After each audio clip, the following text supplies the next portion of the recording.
Fala galera, Dizascope, Douglas Gonçalves por aqui para mais um Dizascope Podcast toda segunda-feira, 10 da manhã. Nós estamos aqui nessa mesa abençoada, ó, estamos mais de 2 anos, tá? Tava conversando disso agora, mais de 2 anos, então tem muita coisa aí legal para você assistir, mas eu tenho certeza, cara, que o podcast de hoje vai te abençoar muito, vai te instruir, vai te inspirar. Então, a gente sempre tem uma mesa aqui de inspiração, de testemunho, mas também de aprendizado. Então, se prepara com aquilo que o Senhor vai ministrar no nosso coração hoje. Estou muito empolgado por receber meu convidado aqui e eu quero que você fique com a gente. Ó, antes da gente entrar já na nossa conversa, eu queria pedir para você já apertar aqui no curtir, no gostei. Por quê? Porque você pode perguntar, mas Douglas, eu não assisti ainda, mas você vai gostar, cara.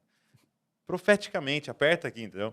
Mas é porque você ajuda a gente a divulgar mais, o YouTube entende que é algo relevante, começa a mostrar para mais pessoas. Para você que está só ouvindo a gente aí, também dá umas estrelinhas lá no nosso podcast, nas plataformas de podcast, para divulgar mais para a galera aí. Vambora? Podcast de hoje? Então vamos.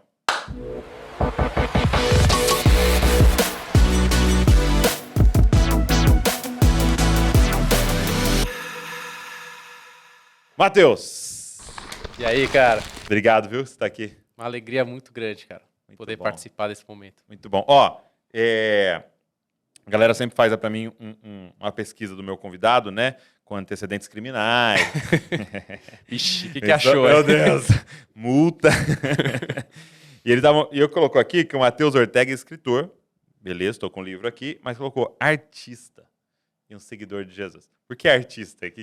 Cara, eu acho que coração de artista é independente do que ele produz, né? Uhum. E eu tenho...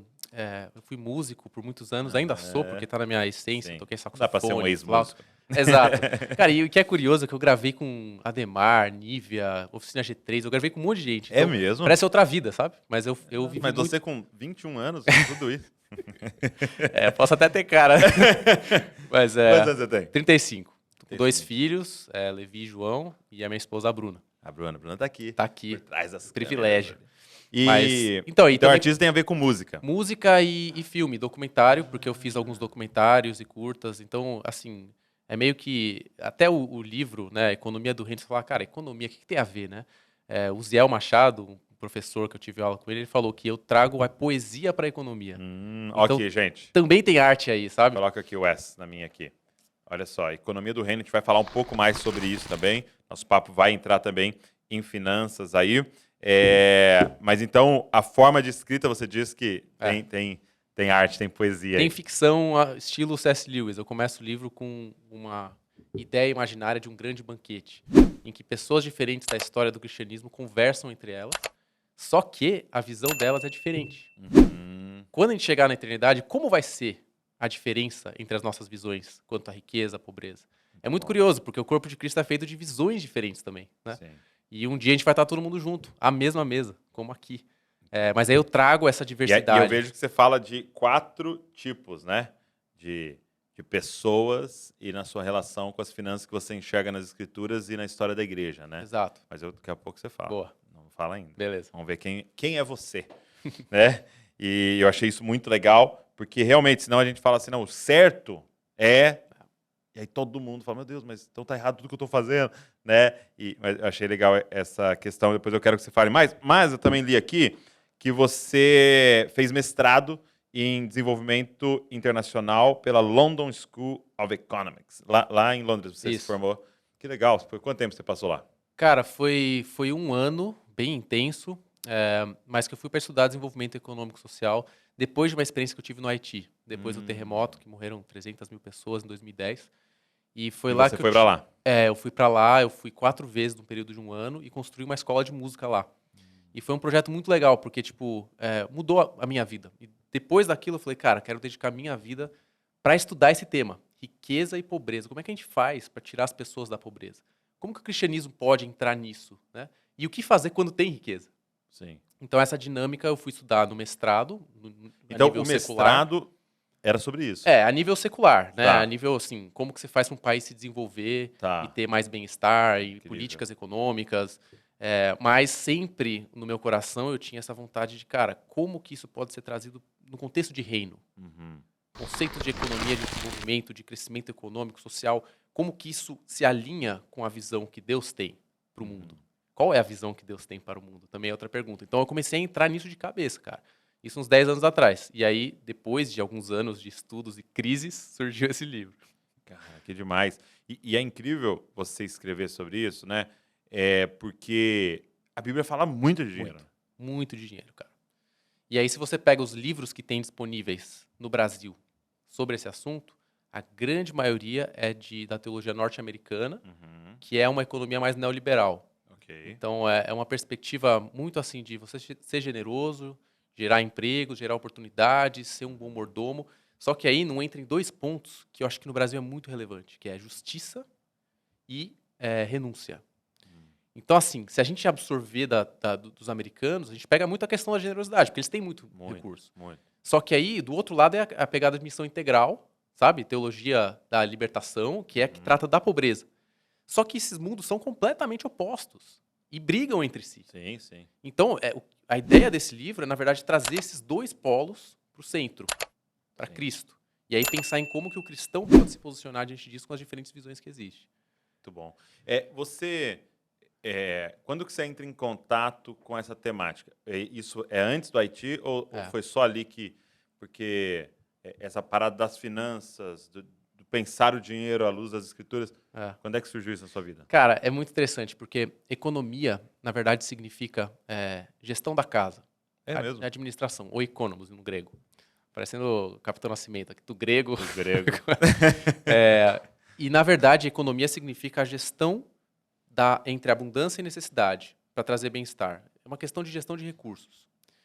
Isso não é só finanças, isso vai além. Isso tem a ver com as carências do mundo e as necessidades do mundo. Então, essa parte de economia, eu entendo que é muito assim, como suprir esse problema da pobreza no mundo. Como que a gente resolve? A economia tem respostas para isso, apesar de incompletas. Eu acredito que só o cristianismo tem respostas completas. Mas é um campo de estudo que trata da escassez e da abundância. Não é só finanças, é questão de oportunidade, de capacidade. Então, assim, economia nesse sentido eu tenho desde jovem, porque eu sempre tive esse ímpeto por eu quero mudar o mundo. É mesmo? Eu acho que a pobreza sempre foi muito marcante para mim, sabe? Desde que eu era criança, meus pais missionários, eu via a pobreza e isso me tocava. Eu falava, cara, não pode ser que a gente vive num mundo que é tão desigual. Mas você não viveu uma pobreza extrema, Não. mas seus pais atuavam Isso. servindo Exato. vulneráveis. Eu tive acesso a ambientes muito carentes desde pequeno. Então, por exemplo, eu fui para o sertão do Piauí, jovem, vi uma pobreza extrema e aquilo me incomodava profundamente. Né? Então, acho que isso foi muito marcante para mim para entrar nesse assunto, sabe? Qual que deve ser a postura do cristão diante da pobreza do mundo? O que eu faço? Eu entrei em crise, cara. O que eu faço? O que a gente pode fazer? A gente vai lá fazer ONG, criar projeto social para tirar eles da rua? A gente dá emprego para eles? Como é que a gente faz essas pessoas terem uma vida mais digna? Sim. Então, acho que essa foi a motivação inicial. E aí, é claro, a princípio eu pensei em projetos sociais, em começar com tudo isso. Depois eu fui vendo que é preciso ter uma visão mais macro, mais estrutural, que é a questão das políticas públicas, da parte de governo. E aí eu entrei para trabalhar nisso, né? Eu trabalhei com várias prefeituras de São Paulo, prefeituras do Brasil, como São Paulo, BH, Recife, e com prefeituras de todo mundo. Então, hoje, meu trabalho é ajudar prefeituras a se desenvolverem. Ok. Cidades... Então, isso dentro já do seu mestrado. Isso tem a ver Esse com o mestrado. trabalho já após o seu mestrado? Sim, é agora. Então, hoje eu trabalho com o desenvolvimento sustentável. Então, agora em julho eu vou para Costa Rica, em setembro eu vou para a Índia. Eu estou trabalhando com cidades para ajudar elas a se desenvolverem. Que legal. Só que isso é o meu trabalho circular. Sim. E aí, o que eu encontrei cara, como que essa experiência, essa visão que eu estou aprendendo no mundo pode também ter uma ponte para o reino. Ok. Como que eu construo essa ponte? Então, é nesse contexto que surge esse livro. Muito bom. Uma pergunta. O meu filho, né? Eu estava indo para a escola com ele, e aí todos os dias a gente passa num lugar e alguns dias tem um rapaz lá, né? Sim. Chamado Pedro. E ele tá vendendo paçoquinha e tal. E aí o meu filho, todo dia, ele, né, quer dar dinheiro, né? Então, você tem um dinheiro aí, pai? Aí um dia desse eu tinha lá R$2 e tal, dei pro rapaz, aí a gente saiu, aí ele falou assim, meu, quando eu ganhar dinheiro, eu vou dar uns R$300 pra você. E eu falando para ele, filho, eu acho que não vai resolver, né? Se a gente der um monte de dinheiro para ele. Tem outras coisas que a gente precisa fazer, né? E aí eu falei com ele sobre algumas coisas, né? Sim. Mas a minha pergunta para você é essa, né? Como é que faz para a gente lidar com a pobreza tão real e tão presente no caminho de todo mundo, Sim. todos os dias? E isso gera culpa, né? Não saber lidar com isso gera um questionamento. Cara, o que eu faço? É esse questionamento, né? Então, assim, a resposta que eu teria para isso é que não existe só uma resposta. Existem diferentes possibilidades para um cristão tratar dessa questão. Sim. Então, eu poderia dizer de 4 respostas. Tá. A primeira resposta seria ajudar com seu dinheiro, que é o que teu filho quer fazer. Por quê? Porque isso é uma forma de tratar bem ao pobre. Em Provérbios fala que aquele que trata bem ao pobre empresta ao Senhor e ele o recompensará. É muito forte. Então, assim, é uma forma de você dar algo, né? Mesmo que seja assim, não vai resolver, não vai, mas talvez esteja trazendo um pouco de esperança ou um pouco de consolo, de conforto para essa pessoa. Não é a resposta completa, porque até, por exemplo, no metrô é proibido você dar uma esmola, né? Então, como que você faz em situações assim? Eu acredito que existe um outro caminho, que é o caminho de dar com a razão, não com o coração aberto, como a viúva pobre. Cara, só fazer um parênteses aqui. A viúva pobre, ela deu do que ela tinha para sobreviver, as 2 moedas. Para quem que ela deu? Para os fariseus, que eram ávidos por dinheiro. Uau. Se eu estivesse lá, eu ia falar assim, viúva pobre, não dá não. Não dá, não. Deixa que eu te ajudo, você está precisando muito mais do que... E Jesus observando ali, deixando, né? Jesus não criticou, cara, porque ele viu o coração. Então, existe alguma coisa na doação que é do profundo do coração, como o teu filho está querendo fazer, que agrada a Deus. E que ele não vai ver a utilidade. Mas também tem o caminho da utilidade, que é Aí que é agir com a razão, como você está dizendo. agir com a razão, é uma outra possibilidade de doação. Então, eu não vou dar dinheiro, mas eu vou comprar uma comida. Então, é uma forma diferente de enxergar e de tratar do problema. Não é com o coração, é com a razão. E é importante porque a razão vai ajudar você a não colocar a pessoa mais fundo. Por exemplo, se ela está usando para droga, você vai pensar em como ajudá-la e não só Não dar. patrocinar o que está afundando Exato. ela. Então é uma outra forma de pensamento. Ok. E você tem uma terceira que é, cara, nem dar com dinheiro, nem dar alimento assim, mas eu quero mudar a vida da pessoa. Ok. Então, assim, gerar empregos, é uma questão mais estrutural, levar para uma ONG, para um abrigo. Essa pessoa está pensando muito mais na transformação estrutural da sociedade para resolver esse problema. E aí a quarta é nenhum desses 3 anteriores, vou sentar com o cara, vou orar com ele, dar um abraço, porque o contato que eu tenho com ele é o que vai resolver, é esse serviço, esse amor, e não o dinheiro. Então são diferentes respostas. Nenhuma delas, para mim, é completa sempre. Sim. Teve uma ocasião que eu estava no Chile e eu perguntei pro pastor, um morador de rua pedindo dinheiro assim na rua, e eu falei, como é que você resolve? Como é que você faz isso? E ele falou, eu dou sempre, mesmo que seja algumas moedas, porque Jesus disse, dai a quem te pede. Eu falei, tá bom, beleza. Outra vez eu estava na África, em Uganda, e eu lembro que eu fui com minhas moedinhas, parecido com o seu filho, eu queria ajudar todo mundo na rua. E o pastor falou assim para mim, não dê esmolas para eles. Meu povo precisa aprender a não depender de estrangeiros brancos, mas a trabalhar. Aquilo me marcou, porque eu falei, cara, como pode, então, você tem uma resposta aqui e você tem uma resposta totalmente diferente aqui? É para ajudar a quem te pede, que nem Jesus fala, ou é para não ajudar se for atrapalhar? Então, diante desse dilema, eu entendo que existem diferentes possíveis respostas. E depende do contexto e depende do dom da pessoa. Que aí é uma coisa que eu entro no livro. Posso falar agora já se quiser, mas... Mas antes de você falar, não tô tentando fazer suspense não, viu, gente? Pra te segurar até o final. Não tô fazendo isso, entendeu? Brincadeira. Mas o que você tá falando é interessante porque eu acho que nas entrelinhas do que você tá falando tem um dos maiores desafios, né? Que você vai ter que se envolver. Sim.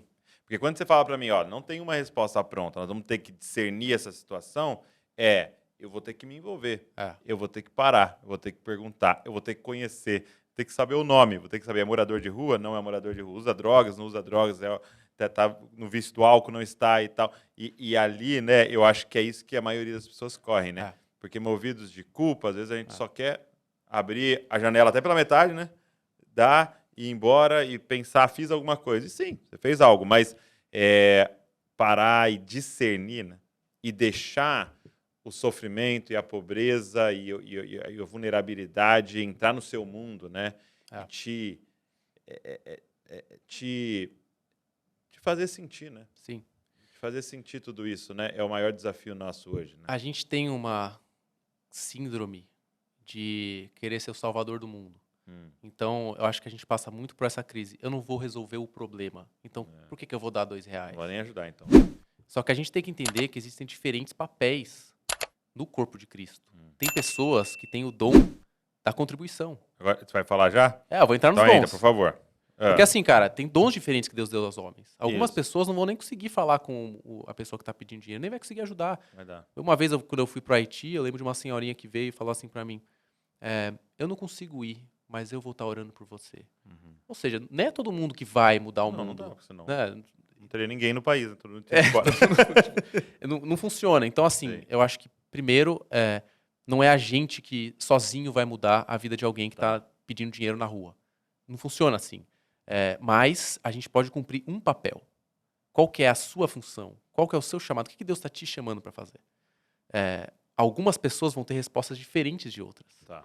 E eu acho que isso que é muito curioso. A gente quer encaixotar todo mundo no mesmo dever. Não, tem que fazer assim. O certo é... O certo é isso. Ajudar morador de rua? Não, você vai estar financiando o tráfico de drogas. Tá, cara, mas depende do contexto. Depende completamente do contexto e do chamado de cada pessoa. Eu lembro de uma experiência que eu estava nesse mestrado em Londres. Cara, aula de economia, falando de emergência humanitária no Sudão. O professor lá, todo mundo ateu, não tinha nenhum cristão lá. E o professor fala assim, eu estava lá no Sudão, estava rolando uma guerra civil com o Sudão do Sul, um país muçulmano, e várias organizações que vinham ajudar não conseguiam entrar no país e ter, de fato, um impacto, porque eles eram cristãos, tipo Cruz Vermelha, sei lá. Tem um contexto cristão, então a comunidade muçulmana não recebia essa ajuda externa. Daí ele fala assim, só que tinha umas senhoras de coque. E essas senhoras, elas viviam em meio à comunidade. E elas eram quem mais impactavam a comunidade local. Eu sei quem são essas senhoras de coque. Eu também sei. E eu acho que isso é tenho uma lindo. voz assim. É lindo, porque às vezes a gente pode achar, a solução não é assistencialismo. A solução não é ir lá ficar junto. A solução é criar uma ONG, um trabalho que dê empregos. Sabe, a gente ouve muito do que tem que ser, mas às vezes a resposta não é essa resposta absoluta, mas tem caminhos que a gente trilha que vão ser diferentes. Muito bom. E quais são os 4 perfis que você coloca aqui dessa nossa relação com as finanças? Deixa eu primeiro te fazer uma pergunta. O que tem valor eterno, a riqueza ou a pobreza? O que tem um valor eterno? Ah. Não, é que eu entrevisto, eu não posso... Aí não Não vale. receber nenhuma pergunta. Não, beleza. Tem valor eterno. Deixa eu pensar. O que tem valor eterno é você ter uma riqueza aqui na terra material para poder ajudar muita gente, Ok. ou você abrir mão da riqueza para poder ter um tesouro nos céus. É um dilema. Segundo o texto, né, quando eu junto um tesouro no céu, é doando, né? É ajudando aquele que precisa, eu estou juntando um tesouro no céu, né? Então, eu acho que é muito interessante essa pergunta, é que a gente questiona o que é bom, é riqueza ou é pobreza? Qual que é o caminho ideal para o cristão? Aham. Eu devo buscar riqueza? Eu devo buscar ter muito dinheiro, trabalhar, ganhar e com isso poder fazer muitas coisas? Ou eu devo buscar uma vida mais abnegada, que eu abro mão das riquezas, vivo tranquilo e com o dinheiro que eu tenho eu me desfaço, não preciso dele e vivo uma vida dependente de Deus. A minha vida inteira, desde criança, eu ouvi que ser um missionário na África é o caminho mais lindo para um cristão. Mais alto, E assim, desde o começo da história da igreja, esse era o movimento. Né? O movimento dos monges, assim, o cristianismo começou assim, abra mão de tudo. Dê tudo que você tem e venda aos pobres, né? O que Jesus fala em Lucas. Mas o que eu entendi, cara, é que existem respostas diferentes para essa pergunta. Não tem uma resposta única. Sim. Depende do que Deus te chama para fazer. Depende de qual dom que Ele te deu. Quando a gente pega Romanos 12 e 1 Coríntios 12 para ler, a gente vê lá que tem vários dons relacionados à riqueza e pobreza. Sim. A gente está acostumado a ouvir o dom de milagre, de cura, de profecia, que são os mais hype, né? Uhum. Só que, cara, tem dom de administração. Tem. Tem dom de contribuição. Como é que a gente não está usando desses dons para servir o reino, então? Cadê os... E é muito doido isso, porque você olha um cara profetizando e te fala, cara, esse cara é muito espiritual. Incrível, é? Aí você olha alguém contribuindo. Com a planilha. Exato. Você fala, nossa... Mundano. Tá ganhando dinheiro no banco, tem que dar mesmo. Não, Deus... a Bíblia é muito clara em dizer que Deus deu dons aos homens para servir ao corpo. Diferentes dons, né? E é com base nesses dons que eu cheguei a essa ideia de 4 possíveis perfis, Tá. que não são perfeitos, né? É que nem os 5 linguagens de amor. Você tem Sim. diferentes possibilidades de expressão, mas nada é absoluto. É que nem eles, 5 linguagens do amor. Tem uma sexta, né? Que é comida. Ele não colocou, Muito boa. né? É, Poxa, serviu uma parmegiana. servir uma comidinha vale ouro. Então, assim, todo sistema de perfis é incompleto. Mas ele ajuda a ver as diferenças e a saber que a minha resposta não é a única certa. Uhum. Que eu acho que é uma coisa que está faltando muito na nossa igreja brasileira. Um coração pela unidade. Um coração por compreender as nossas diferenças denominacionais e de vocação e caminhar junto. É. Ou seja, o missionário caminhar junto com o doador. Tá faltando essa integração, cara. O Entendeu. cara que é o gestor ajudar o cara na ONG, que tá com um projeto top, mas não tem uma gestão boa. Eu tenho falado com várias pessoas e uma pessoa me disse assim, cara, eu conheço um monte de ONG quebrando porque não tem gestores. Tem visionários.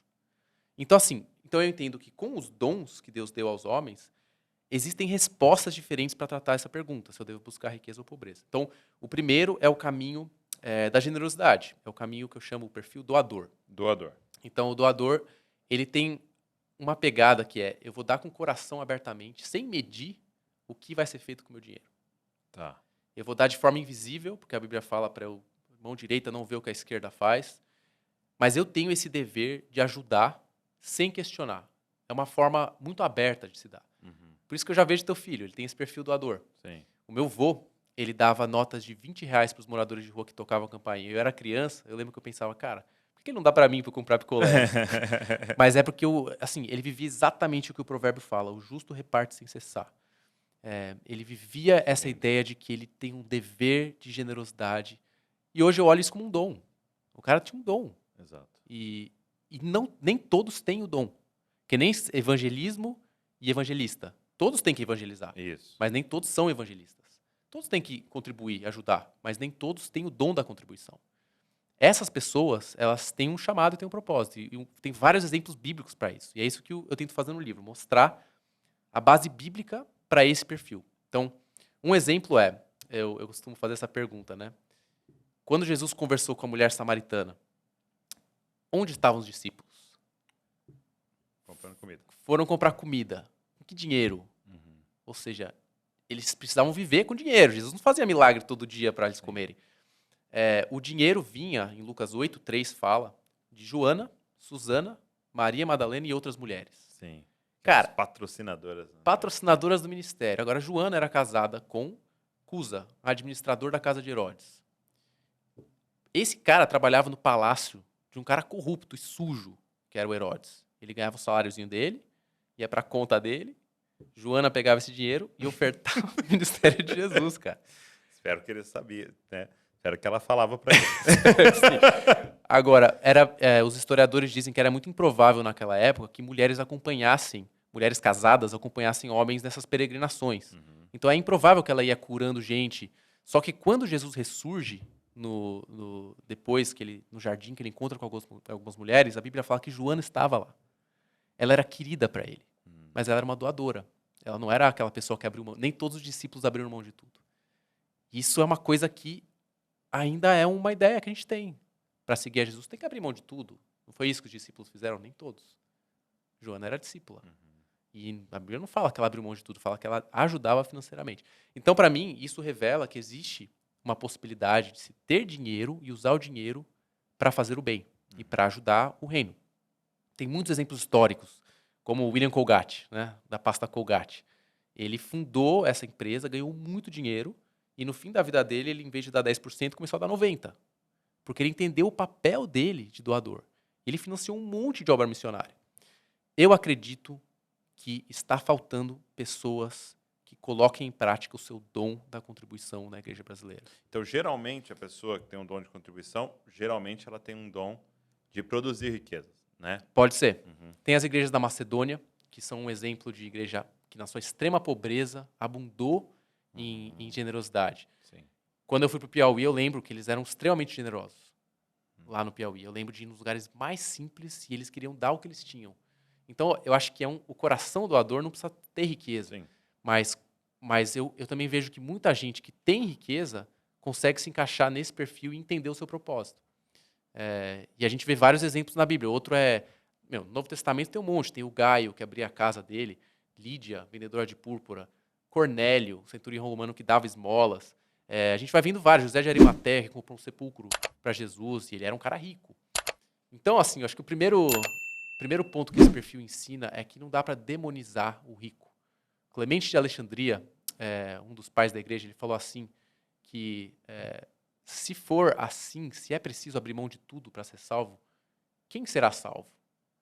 E aí ele fala assim que Deus não é muito superficial você achar que abrir mão do dinheiro é o que vai te trazer a salvação. O que Jesus está falando é para abrir mão dos desejos do coração, é a motivação errada em volta do dinheiro. Então, acho que o doador ele vê muito a questão da riqueza como positiva. Então, ele não vai ter um problema, ou talvez tenha, e lendo o livro ele vai conseguir, ou ouvindo essa ideia, ele vai conseguir lidar com isso. Ele não vai ter um problema de ganhar dinheiro, porque ele vai entender que aquilo vai ter um propósito eterno na doação. Muito bom. Até um amigo ministrou um tempo atrás sobre finanças na igreja, né? A gente fez uma série e tal, e uma das mensagens era sobre isso, e ele ministrou, e foi muito interessante porque ele falou sobre pessoas que essa teologia de que a única forma de uma vida com Deus é a pobreza, ela é tão forte no coração de algumas pessoas que elas se sentem culpadas em ter. E aí nem sempre elas doam. Às vezes é realmente o gastar. Está tão no inconsciente dela que o dinheiro chega na mão dela, ela tenta se livrar dele. É muito rápido, sabe? Às vezes essas brincadeiras, nossa, dia 7 já acabou meu dinheiro. Tem muito a ver com isso, de tipo, dar um jeito de acabar com tudo, porque parece errado e sujo o dinheiro estar na minha mão, né? Eu acho que é uma ideia errada de passagens bíblicas, né? Como a do jovem rico. Então, muita gente usa essa passagem para dizer ele não seguiu Jesus porque ele não abriu mão de tudo, e os discípulos abriram mão de tudo. Mas se a gente pegar outras histórias, Zaqueu, ele abriu mão da metade. Pensa, se você tivesse 10 milhões na conta de banco e dá 5, pô, você ainda tem 5, cara. Você ainda é um cara rico. Mas chegou a salvação na casa dele porque ele entendeu para que serviu o dinheiro dele. Então, eu acho que ainda tem esse conceito de que o dinheiro é ímpio, é mal. E eu entendo que o dinheiro é neutro. Ele é uma ferramenta. Ele não é o artesão. Ele é a ferramenta. Então, ele pode ser útil para o bem, ele pode ser usado para o mal. Agora, também tem, cara, uma linha de pensamento que eu acho que é muito importante, que é o último perfil, e vou chegar lá, que é você abrir mão do recurso para glorificar a Deus. Sim. Uma pobreza voluntária.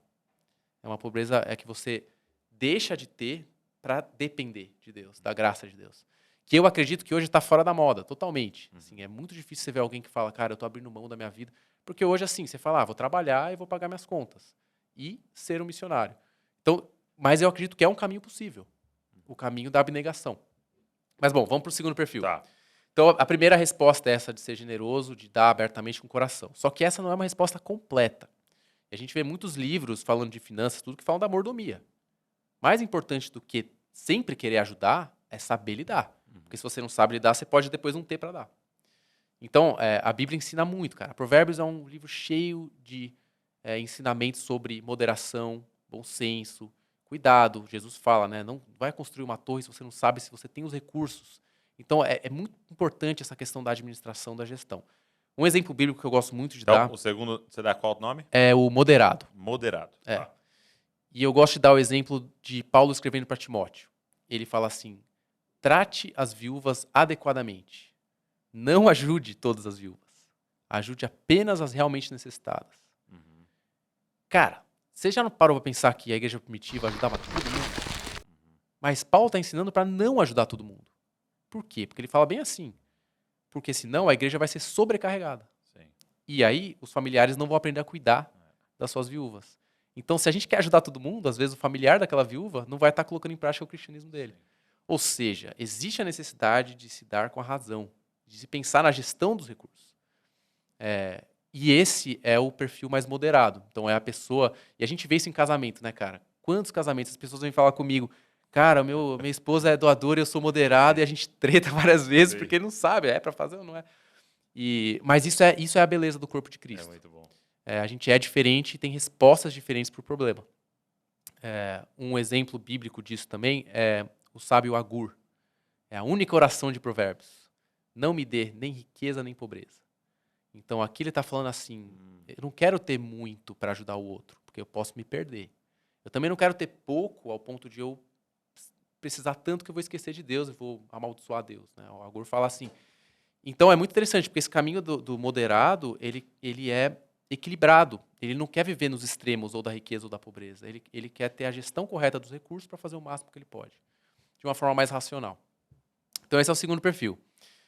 O dom dele, obviamente, seria o da administração. Tá. Mas a resposta também não está completa só com esses dois, cara. Por quê? Porque se você só tem pessoas que doam e são generosas e pessoas que administram, isso perpetua o sistema. Você precisa ter pessoas para mudar o sistema, Entendi. que são os transformadores. Então precisa vir alguém, que nem o William Wilberforce, para falar, vamos acabar com o tráfico escravo. O que adianta você dar uma oferta para um escravo? O que adianta você gerir bem a ONG para cuidar dos escravos? Não, você tem que acabar com a escravidão. Então o transformador, Muito bom. ele vê a mudança estrutural. Então o dom dele é a misericórdia, o princípio dele é a justiça, a equidade. E esse é um tema que não é tão falado em quem fala bastante de finanças. Porque ele está pensando no uso do meu dinheiro. O transformador pensa no bem comum, no bem-estar de todos. Então, um exemplo bíblico disso, muito legal, é a primeira viagem missionária de Paulo. Essa aí eu nunca vi nenhum pastor falar, cara. Primeira viagem missionária de Paulo está em Atos, quando Ágabo, o profeta, ele fala que vai haver uma grande fome na terra, que acontece durante o reinado de Cláudio. E aí fala que os discípulos prepararam uma oferta aos pobres da Judéia e o entregaram pelas mãos de Barnabé e Saulo. Ou seja, a igreja primitiva tinha uma preocupação com os pobres, em suprir as necessidades dos pobres. Sim. Tinha esse conceito de justiça, sabe? Que não pode ser que a gente está aqui com comida e eles não. E eu acho que isso é uma coisa que queima no meu coração, porque eu tenho mais esse perfil transformador, mas é uma coisa que eu sempre achei que todos tivessem que ser. E hoje eu entendo que não é assim. Alguns não vão ser esses visionários que vão mudar o mundo. Alguns vão ser financiadores ou gestores. E é uma outra cabeça, é um outro mindset. E tudo bem. Tudo bem. Cada um desses perfis pode viver o seu chamado dentro deles. E isso é tão real da preocupação da igreja primitiva que quando eles estão na discussão se os gentios poderiam, né, se converter ou precisariam passar para o judaísmo para se converter e tal, eles chegam à conclusão, tá bom, não precisa fazer nada, Mas só lembre-se não se esqueça dos É. pobres, né? Acho que ele fala de comida consagrada, né? Não, Não, eu lembro que é 2 temas, mas um deles é esse, né? É das festas, né? Assim, eu acho que isso é uma coisa que, infelizmente, está descolada do tema finanças e economia. E eu tento trazer isso junto, porque não adianta você querer fazer o bem sem mudar as regras do jogo. E aí tem 3 formas de trazer transformação. O Tim Keller, que é uma grande referência para todos nós, ele fala disso, que é assistencialismo, desenvolvimento e reforma.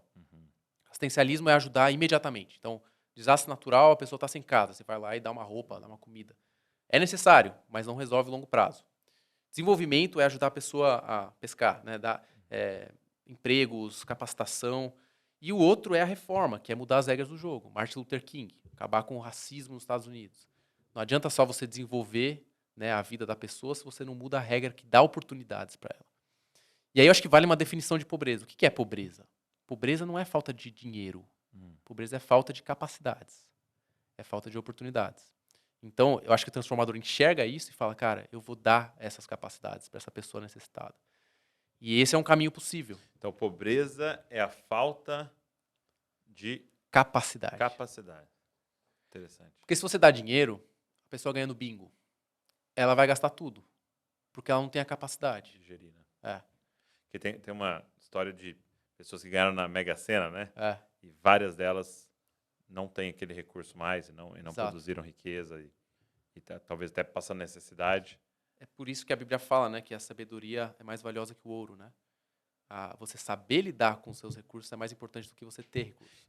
Já viu aquele texto, né, que fala, acho que quando João Batista vai pede para alguém perguntar para Jesus, né, é você mesmo, ou nós esperamos por outro, e aí ele começa a falar, né, Sim. fala para ele que os cegos estão vendo, né, fala para ele que os surdos estão ouvindo, fala para ele que os leprosos estão sendo curados e tal, aí fala, e aos pobres?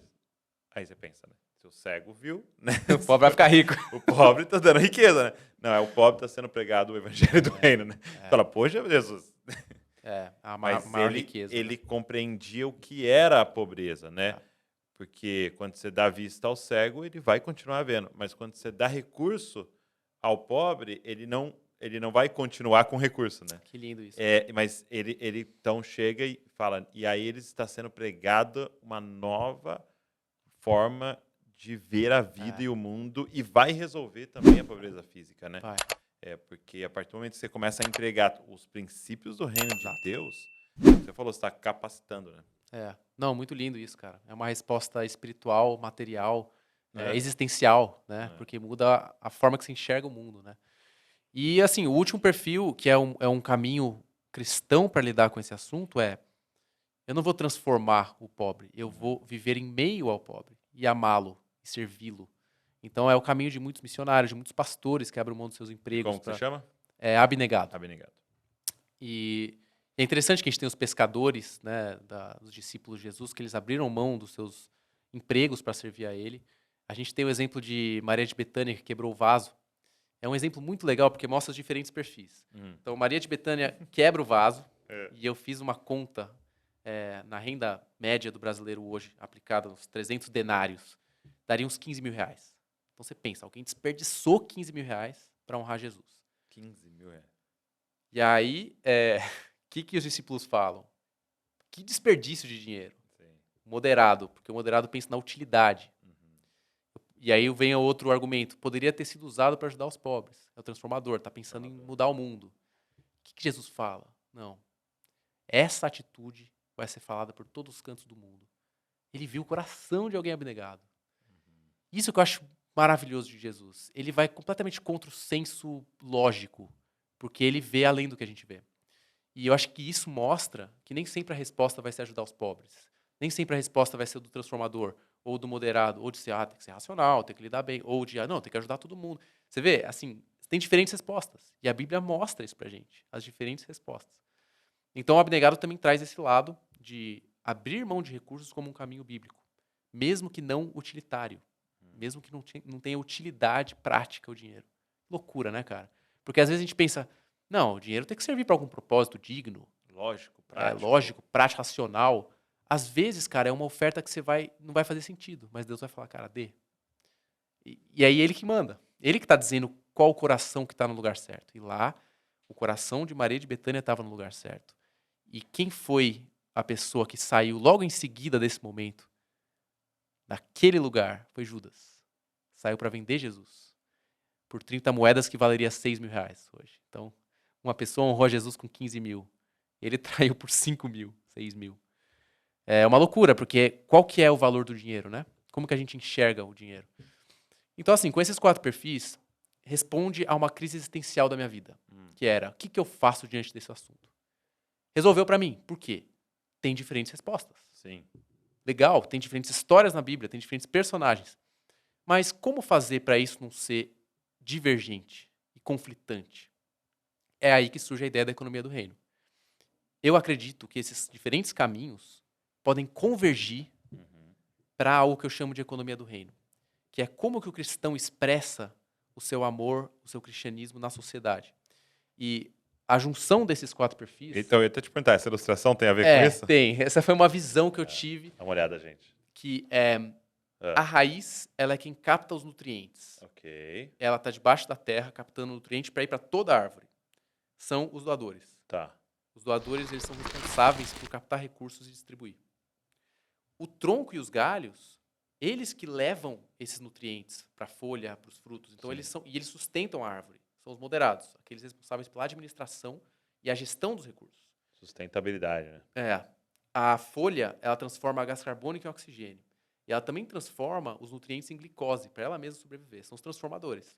Porque eles estão transformando algo que é interno da árvore para dar o oxigênio para o mundo. E o fruto é o abnegado, porque ele carrega a semente e serve a quem precisa. Doar, né? Agora, existe fruto sem raiz? Existe folha sem galho? Não. Por isso, esse ecossistema é o que significa essa junção de dons dentro do corpo de Cristo para cada um servir um ao outro em amor. Desmond Tutu falou assim, nós somos diferentes para entendermos as necessidades uns dos outros. Tem um propósito para a gente ser diferente, para a gente ter pessoas em diferentes classes sociais, em diferentes contextos culturais. É para a gente cumprir o propósito do corpo de Cristo na Terra. A junção de diferentes revelando ao cabeça, que é Jesus. Então, eu acho isso muito Tinha um maravilhoso. corpo, né? A gente é um corpo. E isso é uma coisa, cara, que eu tenho me desafiado muito. A gente, Jesus cópias de Jesus, né? A gente, se a gente for cópias individuais de Jesus, a gente não vai ser uma cópia completa do corpo de Cristo na Terra. A gente só vai revelar o nosso lado da face, a nossa parte, né, no corpo. A gente vai mostrar uma mão, a gente vai mostrar um olho, um nariz. Mas se a gente anda em unidade, colocando os nossos dons em conjunto para servir ao corpo, aí a gente revela a cabeça, a gente revela o corpo inteiro. Então, por isso, para mim, assim, o que esse livro traz, o que essa ideia traz é movimento de unidade. Sim. Precisamos andar juntos com quem é diferente. É só assim que a gente vai revelar o reino de Deus. Cara, e o tempo todo você está falando de algo, né? Que é a humildade, né? É a humildade. Porque é eu fazer com muito zelo. Porque eu vejo, assim, que tem uma tensão, né?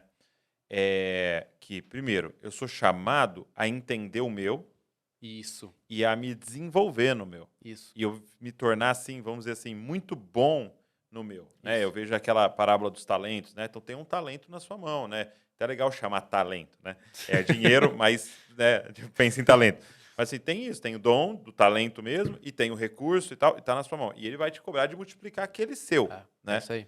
Mas tem uma tensão, porque o que eu vejo, quanto melhor eu fico no meu, mais eu tenho a tentação de ser arrogante, de achar que o meu é o certo Exatamente. e o cara. verdadeiro, porque eu li 200 livros sobre o meu, fui em Exatamente. 30 conferências sobre o meu e eu fiz 18 cursos sobre o meu, né? E aí eu vejo as pessoas que valorizam o outro e tal, são aquelas que também são medianas no dela. Ela nem sabe quem é o dela, então todo mundo é legal, né? E aí essa tensão, né? De eu crescer e ser muito bom no meu, mas essa humildade de falar, mas eu preciso do seu. É isso aí. É isso E aí. aí o cara que é um empresário moderado, cuidando da empresa e nas planilhas, e olhar para alguém abnegado, né, morando talvez lá, se mudou para o meio, como aconteceu com a Madre Teresa de Calcutá, né, se mudou lá para o meio de tudo aquilo e olhar e falar, cara, preciso aprender com isso daí. Eu preciso cara. talvez ter suporte para isso daí. E aí olhar o outro do ano, isso requer muita humildade nossa, Requer né? humildade, cara. E eu acho que enxergar esses perfis e começar a pensar nas pessoas no nosso contexto, e como a gente lida com cada uma delas exige humildade. Porque eu preciso reconhecer que os dons que eu tenho e a minha visão não é completa. Não sozinho. é completa. Não é. A missão integral tem que entender que ela precisa do doador. O cara que está no banco precisa entender que ele precisa do voluntário, do missionário. Se não precisar, se não tiver essa conexão, a gente não está vivendo o corpo. Sim. A gente não está vivendo o reino. E aí eu acho que a gente cai muito nesse erro do individualismo. A gente vive uma sociedade muito individualista. Então, nessa pegada de vocação, chamado, que a gente fala muito, a gente entende um chamado individual. Só que o chamado individual tem um propósito coletivo. Se não for coletivo, não é reino. Sou eu. É o meu império. Eu estou criando os meus projetos, as minhas ideias. Então, assim, isso despertou a minha vida para não andar mais sozinho, não querer só fazer o meu projeto, mas entender que eu posso cumprir com um papel dentro de uma visão maior de reino. Eu prefiro ser uma pequena gota no oceano da glória de Deus do que criar um império pequenininho meu aqui na Terra, que logo vai desaparecer. Sim. Então, eu acho que essa humildade é necessária e também a compreensão do diferente. Eu já vi muita gente brigando, cara, entre quem fala que a riqueza é má, corrompe, ou que a pobreza, você vai viver pobre, você precisa ter dinheiro. E eu acho que a gente precisa ter um pensamento restaurado nesse tema. Para entender que existem diferentes caminhos, que Jesus chama pessoas para diferentes caminhos. Cabe a nós entender qual é o nosso. Tem um texto que eu acho maravilhoso dessa tensão, que é Efésios 4, né? Que Paulo fala assim, ó, como prisioneiros no Senhor, rogo-lhes, né? Então ele está tipo implorando, né? Rogo-lhes que vivam de maneira digna da vocação que vocês receberam. Que legal. Então você está falando disso, né? Você está falando de 4 vocações, vamos dizer assim, né? E ele está falando, cara, vive de maneira digna da vocação. Aí quando você olha no 3, esse é o versículo 1, no 3 está, façam todo o esforço para conservar a unidade do Espírito na vínculo da fé. É isso aí, mano. Então ele está falando, vive a sua vocação, mas faz todo o esforço para manter todas as outras vocações na mesa, né? E aí, esse é 1 e o 3, né? E aí qual que é o meio, né? Como é que faz isso, né? É o 2. Ele fala assim, ó, sejam completamente humildes, dóceis, sejam pacientes, suportando um ao outro com amor. E esse suportando um ao outro não é de tipo assim, aguenta o cara, fazer o quê, né? Ele tá aqui. Sustentar, né? Não, é dar suporte. É, Então olha que louco isso. O dom que você tem é para dar suporte que lindo. pro dom do outro. É isso aí, cara. O dom que você tem é para dar suporte. E aí, uma vez eu vi alguém em algum podcast, não era nem era cristão, assim, ele falando que ele ensinava para a filha dele, que tipo assim, qual que é o propósito da vida? Não, como é que é? Qual que é o propósito da vida? Eu não sei se eu vou falar exatamente, mas a ideia é essa. Qual que é o propósito da vida? Você descobrir o seu dom.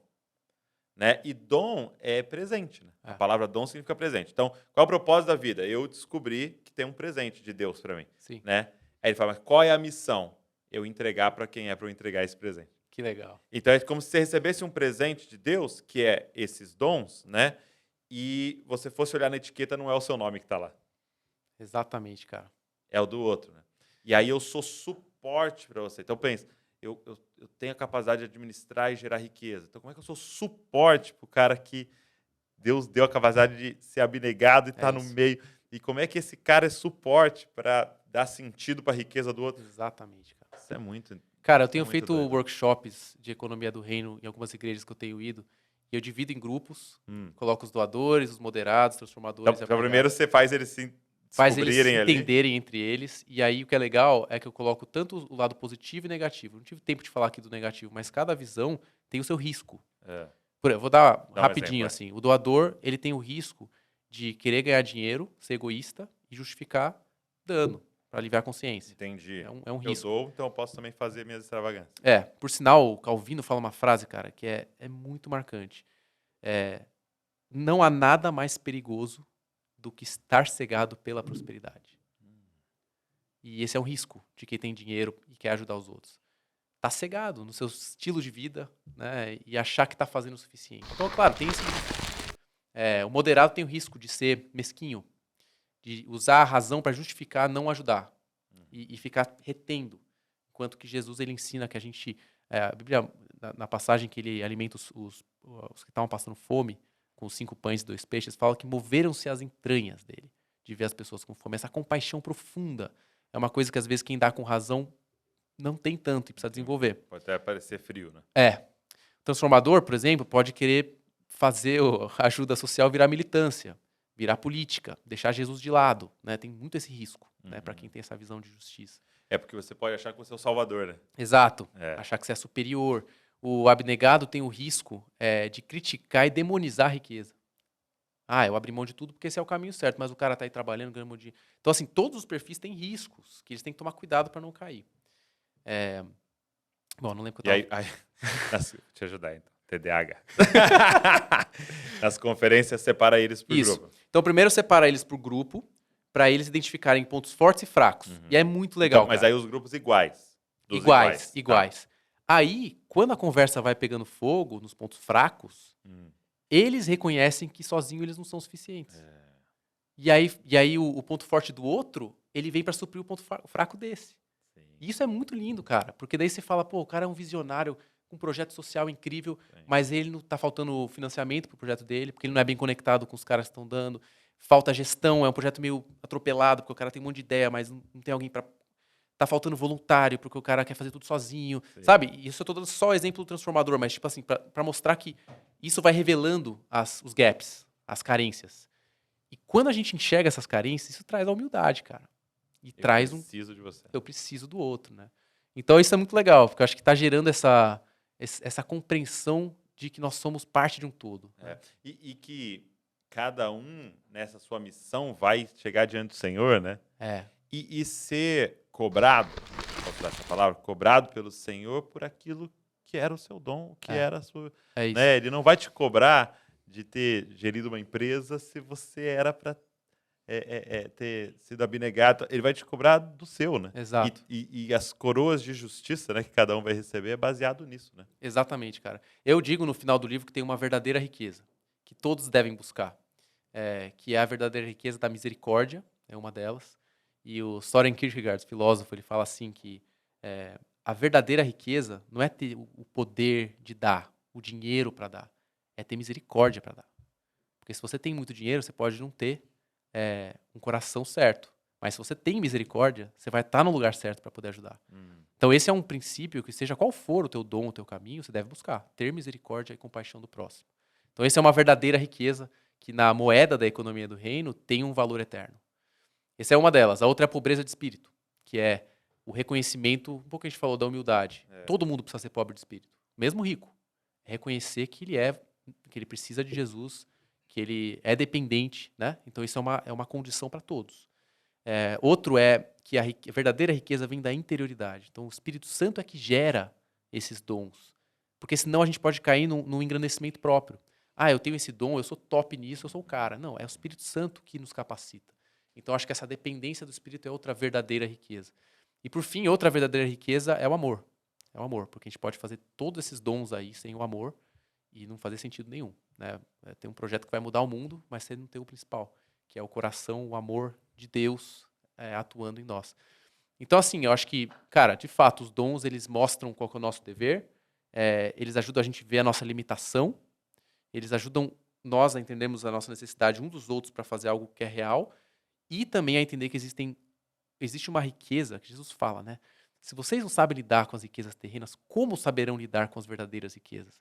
Então, o que eu entendo é que essas verdadeiras riquezas são muito mais poderosas e Valiosos. impactantes, porque tem valor eterno. Sim. Por isso que eu fiz a pergunta, o que tem valor eterno, riqueza ou pobreza?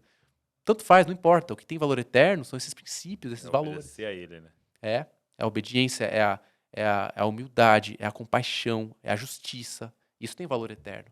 Isso que está sendo construído no coração de pessoas está trazendo uma glória que é para Deus, que é eterna. Sim. E o dinheiro em si, ferramenta.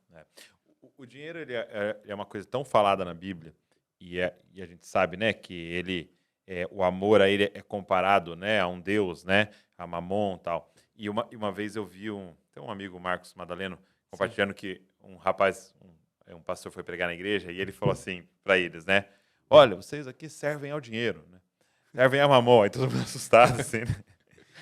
E aí ele fez uma reflexão muito interessante. Ele falou assim, porque, por exemplo, para quem você perguntou quantos filhos você deveria ter? A Deus ou a sua conta bancária? Né? A quem você perguntou qual a profissão que você deveria ter? A Deus ou a sua conta bancária? A quem você Sim. perguntou que faculdade você deveria fazer? Sim. A Deus ou a conta... Isso é muito real, né? A gente começa a ser guiado, Exato, não cara. mais por revelação e pelo que o nosso Pai quer, mas pelas nossas condições. Aqui, logicamente, ninguém está falando de fazer loucura aí, né? Mas a gente está aberto a ir para o lugar de oração e falar assim, que faculdade você quer que eu faça? E talvez alguém ouvir Harvard, sabendo que o seu pai vai fazer acontecer. E de alguma forma isso pode acontecer, mas a gente não se permite nem ouvir, né? A gente já está lá olhando os preços e as mais baratinhas e tal. E isso é um grande desafio para a gente, né? A gente vive uma sociedade que é muito materialista, né? No sentido Sim. de dar valor porque é material. Então é muito fácil de perder de vista os valores da eternidade. Que é muito louco que a Bíblia fala que o que é visível foi criado do invisível. Só que a gente olha para o visível e isso parece muito mais real do que o invisível. Que é o fundamento daquilo. Exato, só que é isso que vai ter valor para sempre. O material não. E a gente está tomando nossas decisões no material, né? Tem uma frase que eu queria muito falar isso, cara, do Agostinho, que a gente às vezes tem um conceito de que se a gente possui riqueza, isso nos domina. Mas não é. Não é. Está muito mais na intenção. O Agostinho fala assim, Deus não considera aquilo que possuímos, mas aquilo que cobiçamos. Isso também muda essa perspectiva de achar que se eu tiver, eu estou com culpa, eu preciso ajudar, que a gente falou no começo. Na verdade, onde está o seu coração? Você pode ser pobre e ser avarento. Sim. Você pode ser rico e ser generoso. Tanto faz. Então, na verdade, isso tem a ver com o que você falou. A decisão que você toma na tua vida é baseada no quê? Né? O que está possuindo o teu coração? Né? Onde está o seu tesouro real? Então, eu acho que a gente precisa ter esse cuidado, sabe? O nosso coração está em Deus e não na riqueza. Tem uma outra ideia que é muito legal, que é quando a gente entende que a nossa motivação deve ser o reino e não o medo de faltar dinheiro, a gente aí tem uma relação justa com o dinheiro. Muito bom. Porque se a gente acha que vai faltar, a gente sempre vai ficar na luta, nessa ansiedade de o que a gente vai comer e beber, que Jesus fala, cara, não ande ansioso por isso. Mas isso é uma coisa do coração, não quer dizer que eu não vou trabalhar. Quer dizer que eu não vou, cara, todo dia lá dar a raça, né? Mas quer dizer que meu coração não tá nisso. Então, um pastor que a gente ama muito aqui, o pastor Paulo Borges. Eu conheço ele, cara. Você conhece? Conheço demais ele, cara. Ele tava numa conferência, e aí os caras fizeram acho que, pelo que eu entendi, né? Porque só tem a pregação dele, né? Acho que o pessoal fez uma dinâmica, tipo assim, se você tivesse dinheiro, muito dinheiro, o que você faria, né? Era essa pergunta, né? Aí ele subiu para pregar e falou assim, eu quero responder a pergunta também, né? Se eu tivesse muito dinheiro, o que eu faria? Aí ele fala assim, eu gastaria tudo. Aí a próxima pergunta das Com o quê? pessoas é, você gastaria com o quê? Aí ele fala, aí que é o lance, eu não gastaria nada com o quê? Tudo com quem? Que legal. Que legal, cara. Eu gastaria com gente, né? É. E eu acho que no fim acaba sendo isso, né? É a gente gastar com quem, né? Sim, com pessoas. Mas mesmo pessoas, você precisa ter a ideia correta. Exato. Tem até um livro, né? When Helping Hurts. Eu esqueci agora em português como que é. Mas é que na tradução livre, quando ajudar, machuca. que quando existe várias situações, eu estudei isso no mestrado, cara, que você quer ajudar um país, por exemplo, com dinheiro, e o dinheiro não resolve. Só atrapalha, porque o dinheiro pode ir, por exemplo, para uma facção corrupta, né? Então é semelhante isso. Às vezes você acha que dar o dinheiro resolve o problema da pessoa, mas talvez não resolva. Talvez coloque ela num buraco mais fundo. No caso da guerra civil que teve na Etiópia, é muito interessante que o dinheiro que era financiado, sabe que o YouTube fez um monte de show? Foi uma época aí na década de 80, 90 que rolou esse movimento pela fome na Etiópia. O dinheiro ia para o governo que fazia faltar comida no povo, né? Porque o dinheiro vai para onde? Vai para o governo, né? Então, assim, eu acho que pessoas, com certeza, cara. Só que como? Isso. Como? Com Então, muita eu faço essa pergunta aí, sabedoria, cara. né? Eu faço essa pergunta. O que você faria se você ganhasse uma fortuna inesperada? Aham. E a resposta tem diferentes respostas. Um poderia, por exemplo, viver com alegria, gratidão e ajudando os outros, que é o doador. Outro poderia administrar, colocar em vários pacotinhos, ajudar diferentes projetos e tal. Outro poderia pegar e mudar o mundo com esse dinheiro. Outro poderia dar tudo para órfãos, viúvas e pobres. São diferentes possibilidades.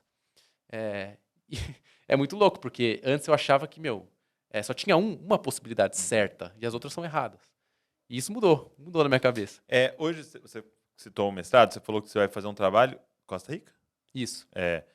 Como é que são esses trabalhos, assim? Cara. Você faz uma consultoria, uma análise, monta um projeto?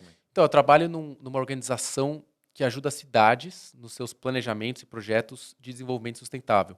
Então, basicamente, é capacitação e ajuda a essas cidades a fazerem algum tipo de iniciativa interessante. Por exemplo, eu fui para Medellín ano passado e eles têm lá os teleféricos. É muito legal o projeto, cara, porque eles levam as pessoas da favela para o centro. O que demorava 1h30 por causa dos morros, demora 20 minutos. Então, isso traz um desenvolvimento da terra, fica mais cara, mais valorizada, traz uma possibilidade das pessoas terem emprego no centro, traz um desenvolvimento local, por causa de um projeto de transporte, que é integrado com o metrô. Teleférico urbano, primeiro da história do mundo. Que transporta milhares de pessoas. Milhares de pessoas para todo canto, integrado com o metrô e com ônibus, e a pessoa que mora lá em cima do morro tem acesso à vida urbana, vamos dizer assim. Sim. E aí, com esses projetos, a gente pode, por exemplo, disseminar para outras cidades e pensar em estratégias para melhorar a vida das pessoas em outras cidades. Mobilidade, energia, resíduos, vai longe, assim, qualidade do ar. Então, eu estou trabalhando com essas coisas. É muito legal, cara. Eu gosto demais, porque eu vejo o meu propósito nisso, né? O propósito de transformador, que é o meu perfil. Mas aí, quando você chega no lugar agora, por exemplo, da Costa Rica, aí vocês fazem toda uma análise para ver qual que seria o projeto que geraria mais desenvolvimento. Então, o que eu vou fazer lá é uma capacitação para essas cidades que vão para lá, cidades da Costa Rica, Argentina e Brasil, para planejarem o seu desenvolvimento sustentável. Então, como que eles vão lidar com as mudanças do clima? Como que eles vão lidar com chuvas fortes? Como é que você resolve esse problema? Porque, cara, isso é um problema muito sério. Você sabe que hoje o maior número de refugiados não é de guerra, é de clima, mudança climática. É mesmo? Chuvas fortes, elevação do nível do mar, seca, enchente. Tudo isso, cara, tá tirando um monte de gente de suas casas, virando refugiados. E aí, assim, essa capacitação é para ajudar as cidades a lidarem com essas crises e a terem um planejamento de longo prazo, por exemplo, para ter menos poluição nas cidades, para ter uma mobilidade mais ativa, mais sustentável. Enfim, dá para ir longe nessa história. Mas a ideia é, tipo, melhorar a qualidade de vida das pessoas. Sim. E isso com as cidades. Então, eu trato diretamente com secretários, com prefeitos, com funcionários, para equipar eles com um conteúdo e um conhecimento para mudar a cidade. Então, estou lá mudando incrível. o mundo da minha forma. É isso, não, com certeza. Você falou para mim no início que para a galera que tivesse interesse no livro, você tinha um cupom. Sim! Como Cara, que eu é? fui atrás disso, porque eu sei como é difícil, né? Tem muito livro bom aí. E eu falei com a editora, eles toparam. É um cupom no site da HarperCollins, da Thomas Nelson, que é a editora. Tá. A gente pode deixar o link Isso, deixa o link aí. na descrição aqui. E o cupom é Economia 50. Tá. 50% de desconto Tá brincando. no livro. 50. 50, cara. Consegui Vou isso aí. comprar para revender. Esse é praticamente o legal. valor que eu pago Sim. para ter o livro. Então é um valor muito bom. Então, se você tiver interesse nesse tema, compra o livro, vale super a pena. Eu disse pro Douglas que todo o dinheiro arrecadado vai para o ministério. Tem umas viagens que eu quero fazer aí para o Japão, para a Coreia, que estou sendo convidado. Então, é uma forma assim que eu tenho encontrado de servir ao reino, né, com esse ministério. Isso aí. Então, vou deixar o link na descrição e vou deixar o cupom aqui, tá? Mas é Economia 50. Você vai poder entrar. Só vou colocar o site, porque é nesse site específico que a gente vai colocar. Cara, você falou no início que a sua viagem para o Haiti, assim, foi um divisor de águas que mudou a sua vida. Por quê? Cara, eu acho que os olhos não veem, o coração não sente, né, cara? Os meus olhos viram a pobreza de muito perto, a miséria de muito perto. E eu não senti capaz de viver um cristianismo da mesma forma que antes, acomodado. Eu costumo dizer que tem um dilema entre o moderado e o transformador, porque o moderado, ele busca o contentamento. Então ele está pensando em, cara, como que eu posso viver todas as coisas naquele que me fortalece, seja rico ou pobre? O transformador, ele busca o inconformismo. E entra em choque com o moderado. São opostos, de certa forma. E eu tenho muito isso em mim. Um inconformismo. O mundo não pode ficar do jeito que está. Eu crendo no Salvador do mundo que eu creio, o Redentor de todo o cosmos. Ele fala, né, que a natureza geme em expectativa dos filhos de Deus se manifestarem. Eu sinto que eu devo fazer algo diante disso. Então, hoje eu já tenho o entendimento que não é todo mundo que vai ter isso. Antes eu achava que tinha que todo mundo ter isso. Mas foi isso. Você não é crente. Exato. Hoje eu entendo que se Deus está colocando esse ardor no meu coração, é porque tem um propósito para isso, né? Então, eu acho que surge daí, cara. Surge de uma compaixão e de uma compreensão de que eu posso colocar aquilo que Deus me deu, os dons que Ele me deu. E eram, assim, cenas terríveis. Cara, quando eu... Você foi com quanto tempo depois que havia acontecido? 2 meses depois. Nossa, bem recente. Muito entulho, gente de baixo entulho. O rio da cidade estava cheio de concreto, de entulho, porque eles jogaram tudo ali. Mas ainda tinha muita casa caída, né? E infelizmente essa é uma realidade que se repete muito. Tem muito terremoto, tem muito desastre. E aí falta a infraestrutura para o país sustentar esses terremotos e conseguir se reerguer. O Japão também tem muito terremoto, né? Mas as casas não caem, né? Então, cara, foi marcante também de um outro lado, que eu vi uma fé muito forte, sabe? As pessoas, eu lembro de um moço que falou, eu perdi tudo, perdi minha casa, mas isso me faz ansiar pela minha verdadeira casa. Quando esses caras falam essas coisas, eu falo, mano, peraí, tem uma coisa errada comigo. Eu acho que eu não tenho esse nível aí, não, sabe? De entrega, cristianismo. Então eu acho que também tem uma coisa interessante, que é o que o sofrimento gera em nós, né? O sofrimento gera também a perseverança, né? E essa perseverança gera caráter, né? Então eu acho que quando a gente tem acesso a esse sofrimento, a gente pode ou se acabar tudo com a tristeza, a depressão, ou a gente pode entender que isso tem um propósito, né? E aí, para mim, claramente o propósito é que eu possa ser os braços e as mãos de Jesus para alcançar essas pessoas. Um amigo nosso aqui, o Dr. Johnny, ele ministrou domingo na igreja, né? E ele falou sobre compaixão. E eu achei muito legal a definição dele, né? Porque ele falou que empatia é eu entender a forma que você está sofrendo, né? Eu compreender, né? Me colocar no lugar do outro e entender o sofrimento dele. Agora, compaixão é sofrer junto. Que legal. Porque ele fala que é do compadecer, né? Sim. Então, é padecer junto. Então, é muito doido, porque é se permitir também sofrer. Né? Então, eles estão sofrendo e você deixa entrar na sua vida de tal forma não só você entende o quanto eles estão sofrendo, mas você começa a sofrer também, né? Ah, E eu acho que esse é um sentimento tão escasso. sim. E foi muito forte domingo, né? Vai ter no canal aí depois essa pregação. Por que foi tão forte? Porque ele fala o seguinte, que é o sentimento de Deus antes de qualquer ação. Caramba. Antes de agir, Deus sente compaixão. E é muito forte, né? Você pensar num Deus que sofre, né? Sim, Um Deus muito forte. todo-poderoso. E a gente vê nos profetas ele chorando. Ele sofre. Cara, é muito forte Para isso. poder dizer como em Hebreus, né? Eu sei o que está passando. Nós temos um Redentor que sabe das nossas dores. Né? E aí ele fala um negócio, porque ele é médico, né? Esse nosso amigo, o Jonathan. E ele falou o seguinte, que no pecado nós fomos cortados, né, de Deus. Então, nós temos uma ferida aberta. O pecado é uma ferida aberta. Sim. E aí ele explicando que quando você rasga a pele e ela é ferida, você precisa costurar de volta. Aí ele falou, só que tem um princípio, né? Que só pode costurar ferida com ferida. Você não pode pegar uma pele ferida e uma pele normal e costurar elas que não cola. Legal essa não analogia. volta. Então só pode... E aí ele falando disso, né? Do homem ferido. Do homem ferido pelo pecado. E aí então Deus vem e na cruz ele também se fere. Para poder fazer isso aqui, costurar a gente. Então, essa compaixão. E é tão escasso isso hoje porque estão nos ensinando que sofrer é errado, que é o problema. Então, nem me mostra esse vídeo. Não, eu nem vou lá. Não quero nem ver e tal. E a gente está perdendo compaixão, né? É verdade, cara. O C.S. Lewis falou, né, que o sofrimento é o megafone de Deus no mundo surdo. Né? E a gente precisa entender isso, como dialogar com isso. A gente precisa entender. Eu vejo que o cristianismo, ele é uma resposta para esse sofrimento. Porque ele traz esperança. Né? Quando a gente está sofrendo, a gente não quer só que acabe o sofrimento. Porque não é só sobre o sofrimento. Tem uma esperança. Tem uma esperança, cara. E eu acho que isso que é o mais importante nesse assunto de riqueza, pobreza. Não importa a sua condição, não importa o seu contexto. Há esperança, porque há um reino que não vai ter falta. Há um reino que não vai ter escassez. Nesse reino, todo mundo vai comer e beber de graça. Como Isaías fala, venha, beba de graça da água da vida. E isso é a esperança que faz alguém pobre hoje olhar e falar, cara, eu vou ter isso um dia. Eu vou ter essa riqueza. Eu acho que esse é o reino eterno de Jesus, que essa economia do reino aponta. E a gente, quando faz a diferença aqui no mundo, a gente está apontando para isso. Para essa justiça eterna. Né? Muito bom. Meu amigo transformador. E você, cara? Cara, E você? Olha... Teu filho eu já sei. Minha filha também.